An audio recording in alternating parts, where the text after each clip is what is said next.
तो नमस्कार बच्चों, आप सभी का बहुत बहुत स्वागत है एक और नई क्लास में। बच्चों, आज से हम लोग बायोलॉजी का नया चैप्टर शुरू करने वाले हैं, जो फर्स्ट ही चैप्टर है। तो यहाँ पर हमारा है भोजन के स्रोत। हम यहाँ पर जानेंगे भोजन के कौन कौन से स्रोत है, उसका भोजन का वर्गीकरण किस तरीके से किया गया है, ऊर्जा कितनी मात्रा में हमें लेनी चाहिए, उसके बाद में संतुलित भोजन क्या होता है, उसके बारे में आज की इस वीडियो में हम लोग बारी बारी और विस्तार से जानेंगे। तो आप लोगों को वीडियो को बिल्कुल लास्ट तक देखना है और आप लोगों को क्लास को बड़े ध्यान से देखना है। और हो सके तो अगर आप नोट्स बना सकते हैं खुद से, तो आप खुद से भी नोट्स बना सकते हैं। आप लोगों को इस तरीके की क्लास में मिलती रहेगी यार क्लास। चलिए हम लोग शुरू करते हैं।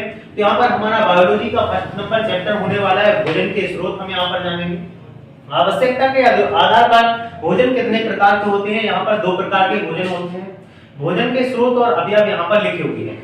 देखिएगा, भोजन के स्रोत होते हैं बृहद, दीर्घ, मुख्य और गुरु। यहाँ पर हम देखेंगे तो इनके अवयव कौन कौन से। तो यहाँ पर देखिए कार्बोहाइड्रेट आता है इसमें, बृहद, दीर्घ, मुख्य और गुरु।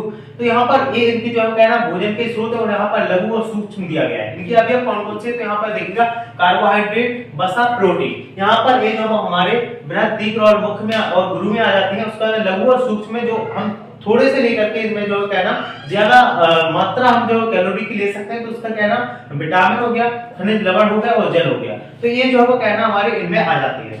अब हम आगे बढ़ते हैं। तो भोजन का वर्गीकरण किस तरीके से किया गया है। तो कार्यों के आधार पर भोजन का वर्गीकरण किया गया है कुछ इस तरीके से। यहाँ पर देखा ऊर्जा प्रदान करने वाले स्रोत दे रहे वो और शरीर के निर्माण करने वाले स्रोत दे रहे और उसका सुरक्षा प्रदान करने वाले अपव्ययचाई नियंत्रक दे रहे। यहाँ पर हम देखेंगे तो ऊर्जा प्रदान करने वाले स्रोत कौन कौन से हैं। कार्बोहाइड्रेट हो गया हमारा, वसा हो गया और प्रोटीन। ये क्या है ना, ऊर्जा प्रदान करने वाले स्रोत है। उसका शरीर का निर्माण करने वाले, तो शरीर को बनाते हैं जो वो कौन कौन से। तो यहाँ पर देखा प्रोटीन हो गया, खनिज लवण हो गया और जल। ये शरीर को संतुलित रखते हैं। उसके बाद यहाँ पर हमारा आता है सुरक्षा प्रदान करने वाले, जो कि हमारे शरीर को सुरक्षा प्रदान करते हैं। तो वो कौन कौन से तत्व है। तो यहाँ पर विटामिन हो गया, खनिज लवण, जल और प्रोटीन, ये हमारे शरीर की सुरक्षा करते हैं। तो यहाँ पर अब हम यहाँ पर नीचे देखते हैं, यहाँ पर कुछ नोट लिखा हुआ है कि प्रति ग्राम भोजन में सर्वाधिक ऊर्जा प्रदान करने वाला स्रोत कौन सा है। देखिए क्वेश्चन जो है कहना बन जाता है कभी कभार कि प्रति ग्राम भोजन में सर्वाधिक ऊर्जा प्रदान करने वाला, यानी 1 ग्राम में सर्वाधिक ऊर्जा प्रदान करने वाला स्रोत कौन सा है। अगर इस तरीके का क्वेश्चन जो है वो सवाल बन गया, तो यहाँ पर देखिए हमारा आंसर हो जाएगा क्या, वसा हो जाएगा। तो उसके बाद में अब हम आगे बढ़ते हैं। तो यहाँ पर लिखा हुआ है भोजन में सर्वाधिक ऊर्जा प्रदान करने वाला स्रोत। ये क्या होगा, सर्वाधिक ऊर्जा प्रदान करने वाला क्या है, प्रति ग्राम में। प्रति ग्राम में पूछा जाए तो क्या हो जाएगा हमारा वसा।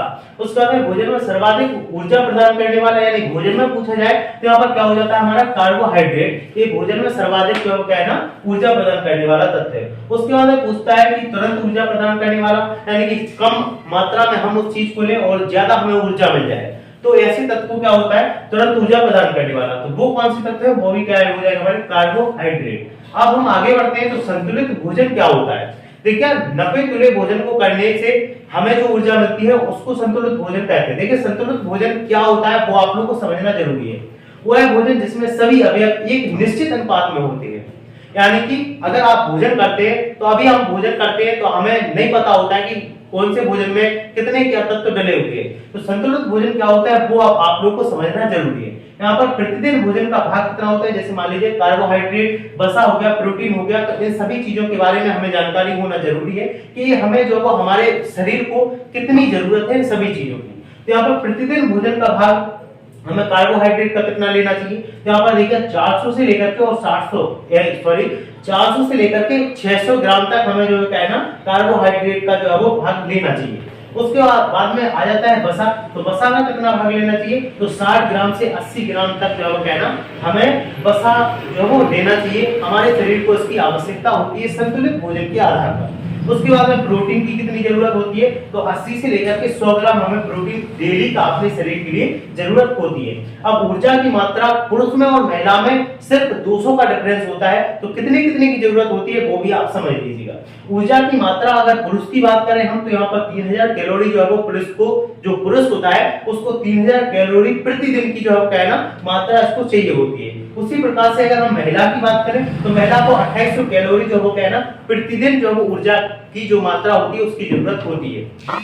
तो चलिए बच्चों हम उसी क्लास को आगे कंटिन्यू करते हैं। हमने अभी तक पढ़ा हुआ है कि भोजन के स्रोत कौन कौन से हैं। भोजन का वर्गीकरण किस आधार पर किया गया है, कितने भागों में इसको बांटा गया है, उसके बाद में संतुलित भोजन क्या है, कितने पुरुष को कैलोरीज में भोजन चाहिए, कितनी महिलाओं को, वो आज की इस वीडियो में हमने पहले पढ़ के रखा हुआ है। अब हम आज की इस वीडियो में पढ़ने वाले हैं। मैं आप लोगों को बहुत ही संक्षेप में बताने वाला हूं। हम लोग बायोलॉजी का फर्स्ट चैप्टर पढ़ रहे हैं, तो आप लोगों को बड़े ही ध्यान से वीडियो को देखना है। अगर आप लोगों ने अभी तक नोट्स नहीं बनाए तो आप नोट्स भी बना सकते हैं, नहीं तो अगर आप वीडियो देख लेते हैं, मैं आप लोगों को मेन टॉपिक बताने वाला हूं। तो मेन टॉपिक से क्या होगा कि मैं भी एक स्टूडेंट हूं, तो मेरे भी कॉन्सेप्ट क्लियर होंगे और आपके भी क्लियर होते जाएंगे। चलिए, अगर कोई भी मेरे से गलती होती है तो आप कमेंट में लिख करके बता दीजिएगा, तो मैं अगली वीडियो में उसको सुधार करने की कोशिश करूंगा। ज्यादा मैं कुछ नहीं जानता हूं और ना मैं कोई टीचर हूं, मैं बस आप ही की तरह एक स्टूडेंट हूं और खुद के भी कॉन्सेप्ट क्लियर करता हूं, खुद से भी पढ़ता हूं और आप लोगों को भी सिखाने की कोशिश करता हूं। तो कोई भी गलती हो तो आप कमेंट कर सकते हैं। चलिए हम लोग आगे बढ़ते हैं। तो आज हम पढ़ेंगे कि खाद्य पदार्थ को किसमें मापा जाता है और उसके बाद में कार्बोहाइड्रेट पढ़ेंगे। प्रमुख जो शर्कराएं कौन कौन सी हैं, सर्वाधिक कार्बोहाइड्रेट किसमें मिलता है, वो सारी चीजें आज की इस वीडियो में हम लोग जानने वाले हैं। चलिए हम लोग सबसे पहले बात कर लेते हैं खाद्य पदार्थ, जो कि नोट में लिखा हुआ है हमारे। तो खाद्य पदार्थ की ऊर्जा की मात्रा किसमें मापा जाता है, तो यहाँ पर हमारा मापा जाता है काय में, कैलोरी में।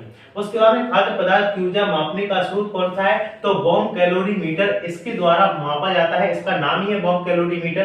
तो आप लोगों को ध्यान रखना है, यहाँ पर क्वेश्चन में सवाल बन जाता है कि खाद्य पदार्थ की ऊर्जा को मापा जाता है किसके द्वारा, कैलोरी के द्वारा। उसके बाद में खाद्य पदार्थ मापने की ऊर्जा मापने का स्रोत कौन सा है, तो यानी यंत्र या फिर स्रोत पूछ ले तो कौन सा होता है, बॉम कैलोरीमीटर इसका स्रोत हो जाता है।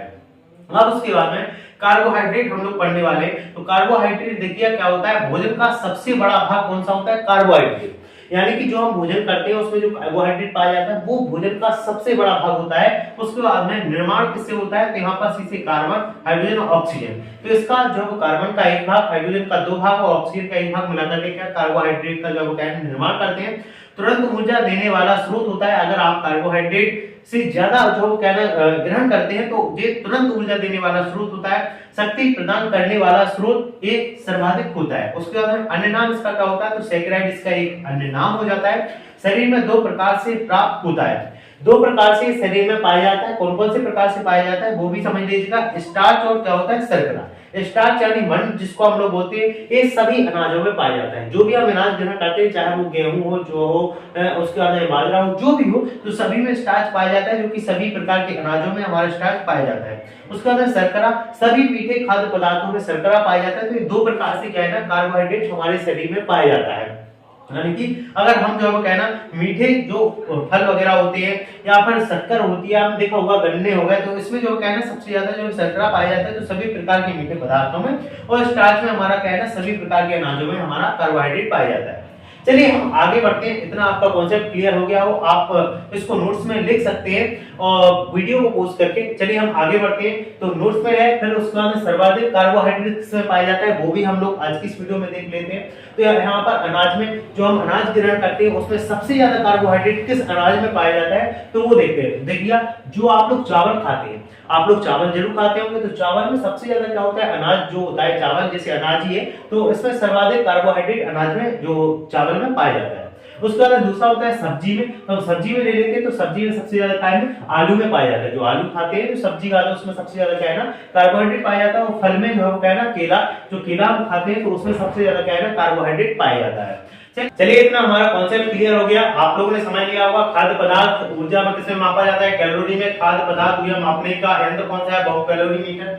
कार्बोहाइड्रेट से क्या क्या होता है वो आप लोगों को सभी समझ लिया होगा। सर्वाधिक शरीर में जो है दो प्रकार से कार्बोहाइड्रेट पाया जाता है। हम आप आगे बढ़ते हैं। सर्वाधिक कार्बोहाइड्रेट आप लोगों ने देख लिया होगा, अनाज में किसमें, चावल में, सब्जी में, आलू में और फल में, केले में पाया जाता है। अब हम आगे बढ़ते हैं। तो प्रमुख शर्कराएं, जो प्रमुख शर्कराएं वो कौन कौन सी है, मोनोसैकेराइड। अगर आप लोगों ने इन चीजों को नहीं पढ़ा हुआ है तो आप लोगों को इसको नोट्स करके रखना है। ये जो बहुत बार सवाल में पूछा जाता है। मान लीजिए आपको सवाल में क्वेश्चन मिलेगा मोनोसैकेराइड का सूत्र बताओ, तो इसका सूत्र है C6H12O6।